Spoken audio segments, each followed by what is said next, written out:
Mana pechenyelardan olamiz. Narxlarini ko'ryapsan mana. 30 ming ekan. Biz buni 50 mingga oldik deb hammasini ustiga ko'p qilib ko'rsatamiz daqiga tushundingizmi? Mana. Bu ham shu. Mana bular ham ko'ryapsan-a? Bularni ham qimmat qilib ko'rsataveramiz. Narxlarini oshirib. Aya, shikolat olib bering. Yo'q, shikolat olmaymiz. Yo'q, nima lekin dadamga shikolat olib berdayam. Prosta men uni yo'lda yeb qo'ydim deysan. Buni ham pulini o'sha pulga tiqib yuboramiz. Tushundingmi? Ilama ketganga sani yarovni telefoningni olib qo'yaman. Agar bitta joyda chippa chiqarganda Qulpini olib bering. Yo'q, qana qulpinoy, narxini qara, qulpinoy hozir qimmat. O sezoni kelib 10 ming 15 ming bo'lib ketganda olib beraveraman, yo'rasan.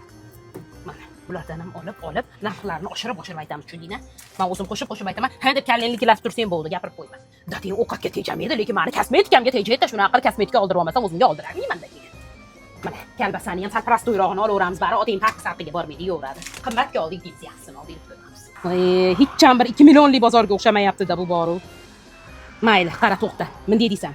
Biz mana fruktovoy magazindan bozorga chiqib chiqdik. Banan, shikolat, rossiyskiy shikolatlardan oldik deysan. Qulpinoy oldik deysan. Qo'y, qulpini olib bermadingiz-ku. O'la o'chirog'izingni eshak. O'la to'ymading, bir men nima deyapsan, oldik deysan.